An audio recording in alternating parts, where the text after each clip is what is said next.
আচ্ছা, পৃথিবীর সবচেয়ে অদ্ভুত প্রাণী কোনটা বলতে পারবেন? অনেকেই হয়তো প্ল্যাটিপাসের নামই নেবেন। মানে প্রাণীটা জীববিজ্ঞানের একটা চলন্ত ধাঁধা। তো চলুন আজ এই অদ্ভুত রহস্যটার সমাধান করার চেষ্টা করা যাক। এটাই তো আসল প্রশ্ন, তাই না? একটা প্রাণীর হাঁসের মতো ঠোঁট থাকবে, আবার সে ডিমও পারবে, কিন্তু তাকে আমরা বলছি স্তন্যপায়ী। এই যে একেবারে উল্টোপাল্টা সব বৈশিষ্ট্য, এগুলোই প্ল্যাটিপাসকে এতটা রহস্যময় করে তুলেছে। হ্যাঁ, একদম ঠিক শুনছেন। ভাবা যায়, যখন প্রথম ইউরোপে প্লাটিপাসের নমুনা গেল, বিজ্ঞানীরা তো হেসেই উড়িয়ে দিয়েছিলেন। তাদের মনে হয়েছিল এটা নির্ঘাত একটা ধাপ্পাবাজি।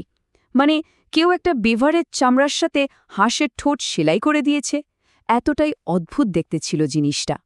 একজন বিজ্ঞানী তো বলেই ফেলেছিলেন, প্ল্যাটিপাসকে দেখে মনে হয় যেন একটা হাঁস, একটা বিভার, একটা সরীসৃপ আর একটা ভোঁদর, এই সবগুলোর মধ্যে একটা সংঘর্ষ হয়েছে, আর তার ফলাফল হিসেবে প্ল্যাটিপাস বেরিয়ে এসেছে।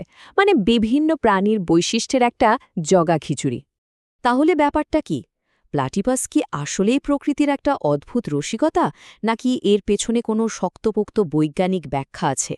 চলুন এই রহস্যের একদম গভীরে ঢোকা যাক, আর প্রাণীটার প্রত্যেকটা দিক এক এক করে খতিয়ে দেখি। তো চলুন এবার প্রাণীটার বিভিন্ন অংশকে আলাদা আলাদা করে দেখি, ঠিক যেন আমরা কোনো রহস্যের সমাধান করছি, আর এর প্রত্যেকটা বৈশিষ্ট্য আমাদের জন্য এক একটা সূত্র। দেখুন একবার, কি অদ্ভুত সব বৈশিষ্ট্যের সমাহার। একদিকে হাঁসের ঠোঁট, বিভারের লেজ, ভোঁদরের মতো নরম লোম, আবার ডিম পাড়ার ক্ষমতা। এখানেই শেষ না, পুরুষ প্ল্যাটিপাসের পায়ে আবার বিষাক্ত কাঁটাও আছে। এই সব কিছু মিলিয়ে একে কোনো একটা ভাগে ফেলা যে কি কঠিন, তা তো বুঝতেই পারছেন। আচ্ছা, ওই যে হাঁসের মতো ঠোঁটটা দেখছেন, ওটা কিন্তু মোটেও শক্ত কিছু না, বরং ওটা একদম নরম, চামড়ার মতো। আর এর কাজটাও আরও অবাক করার মতো। প্ল্যাটিপাস যখন জলের নিচে শিকার করে, তখন কিন্তু চোখ কান সব বন্ধ করে ফেলে। তাহলে শিকার ধরে কিভাবে? ওই ঠোঁটটা দিয়ে। ওটা আসলে একটা সেন্সর, যা শিকারের শরীর থেকে আসা হালকা বিদ্যুৎ তরঙ্গ ধরে ফেলতে পারে। এভাবেই সে জলের নিচের কেঁচো বা চিংড়ি খুঁজে বের করে। দারুণ না ব্যাপারটা? আর ওই যে বিভারের মতো লেজটা, ওটা কিন্তু শুধু সাঁতার কাটার জন্য না, ওটা আসলে একটা ফ্যাট স্টোরেজ ইউনিট, মানে চর্বি জমানোর ভাণ্ডার। যেহেতু প্ল্যাটিপাসের পাকস্থলী নেই, তাই বাড়তি শক্তিটা লেজেই জমা থাকে। তার মানে যেই প্ল্যাটিপাসের লেজ যত মোটা, সে তত সুস্থ।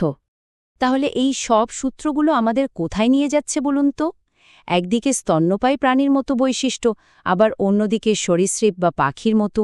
এটা সত্যিই একটা ক্লাসিফিকেশন ক্রাইসিস বা শ্রেণীবিন্যাসের সংকট। দেখুন, এর শরীরে লোম আছে, আবার এটি তার বাচ্চাকে দুধও খাওয়ায়। এই দুটোই কিন্তু স্তন্যপায়ী প্রাণী হিসেবে চেনার একদম প্রধান লক্ষণ। এই তথ্যগুলো দেখে তো মনে হওয়াই স্বাভাবিক যে হ্যাঁ, এটা একটা স্তন্যপায়ী প্রাণী। কিন্তু দাঁড়ান, গল্পটা এখানেই শেষ হচ্ছে না। আর এখানেই আসছে গল্পের আসল টুইস্ট। স্তন্যপায়ী হয়েও প্ল্যাটিপাস ডিম পাড়ে, যেটা পাখি বা সরীসৃপদের বৈশিষ্ট্য।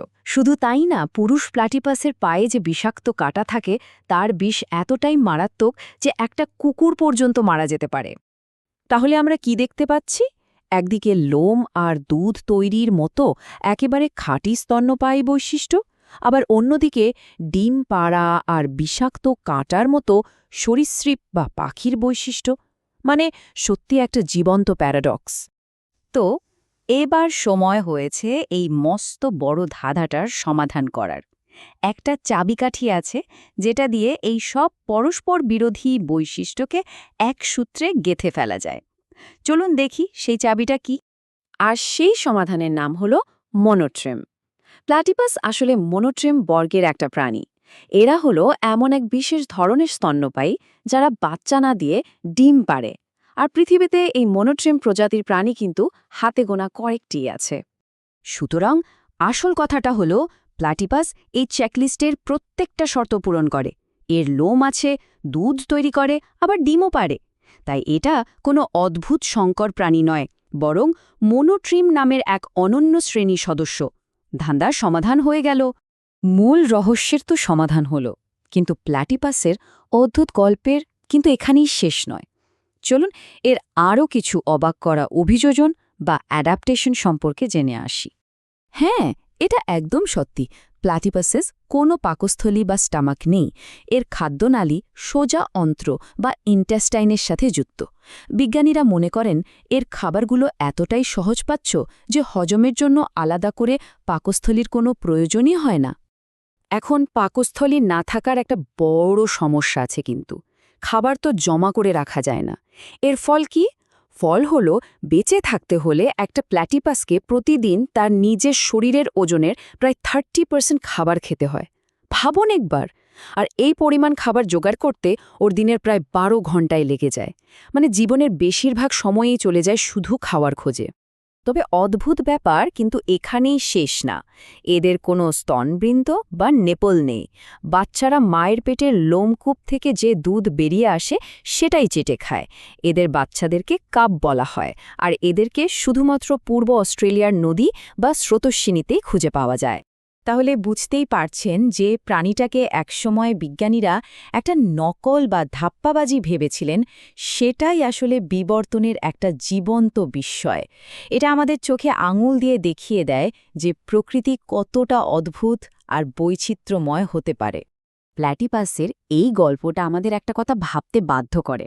এই পৃথিবীতে এমন আরও কত অজানা রহস্য, কত বায়োলজিক্যাল পাজল লুকিয়ে আছে যা হয়তো আমাদের আবিষ্কারের অপেক্ষায় প্রহর গুনছে। প্রকৃতি যা আমাদের সবসময় অবাক করার জন্য প্রস্তুত।